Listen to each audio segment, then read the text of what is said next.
সংরক্ষিত আসনের বিষয় বা কোনো জায়গায় কোনো সংরক্ষিত ব্যবস্থা রাখার মূল বিষয় হচ্ছে এটা একটা বিশেষ এবং সাময়িক ব্যবস্থা, যেখানে কোনো অসমতা দেখা যাচ্ছে সেই অসমতা দূর করার জন্য এই বিশেষ সাময়িক ব্যবস্থা নিতে হয়। এটা শুধু বাংলাদেশের ৭২-এর সংবিধানের ব্যাপার না, এটা আন্তর্জাতিক আইনে সারা পৃথিবী জুড়ে একটা প্রতিষ্ঠিত এবং সুরক্ষিত একটা ব্যবস্থা। সেই কারণে আমাদের এখন পর্যন্ত আমরা এখনও দাবি করে যাচ্ছি যে হ্যাঁ, সংরক্ষিত আসন দরকার আছে নারীদের জন্য। যেই দাবিটা এখানে আনা হয়েছে যে সরাসরি নির্বাচনের মাধ্যমে যাতে সেই সংরক্ষিত আসনগুলো পূরণ করা হয়, এবং ওই দাবিটা যারা নিয়ে এসছেন তারাও কিন্তু নতুন করে বাংলাদেশের জনগণের সামনে দাঁড়াচ্ছে না। ফরিদা আপা এখানে আছেন, আমার মনে হয় 20 বছরের বেশি হয়ে গেছে বোধহয়।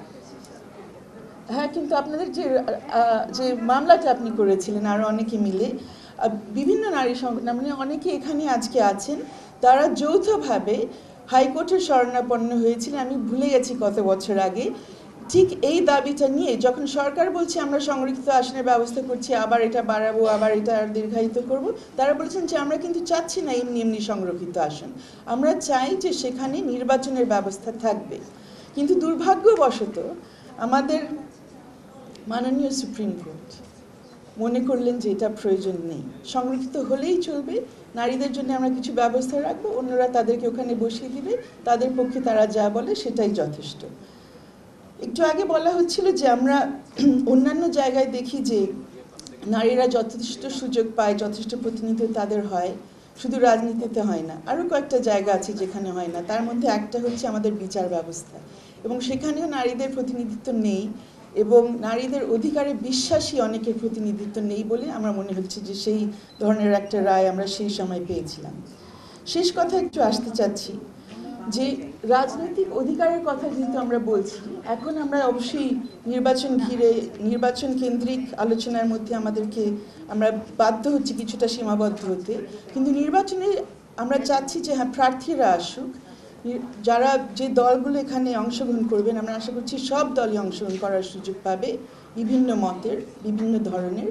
আশা করছি সবাই সেখানে সুযোগ পাবে নারী পুরুষের অংশগ্রহণ নিশ্চিত করতে, এবং অবশ্যই এখানে যে দাবিগুলো তোলা হচ্ছে সেটা তারা মানবেন।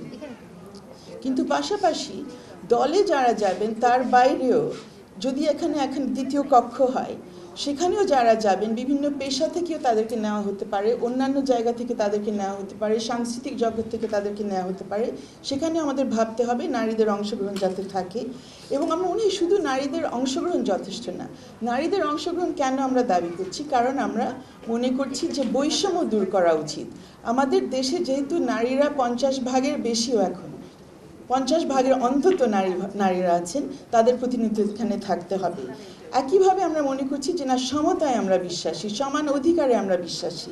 তাই যদি হয় শুধু নারীদের প্রতিনিধিত্ব নিশ্চিত করলে হবে না, এখানে আমাদের নিশ্চিত করতে হবে যে আমরা সমান অধিকারের পক্ষে আমরা লড়াই করি এবং সেই কমিটমেন্টগুলো আমরা করি। সেই জন্য আমার মনে হয় যত দলের প্রতিনিধিরা এখানে আছেন, আপনাদের কাছে আমরা এই জবাবটা আজকে শুনতে চাই যে আপনারা শুধু নারীদের প্রতিনিধিত্ব সেখানে নিশ্চিত করবেন না, আপনারা নিজের দলের মধ্যে সেখানে এই প্রতিজ্ঞা নিয়ে আসবেন যে কোনো ধরনের বৈষম্য, কোনো ধরনের সমান অধিকার থেকে কোনোভাবে নারীদেরকে আপনারা বাদ দিবেন না।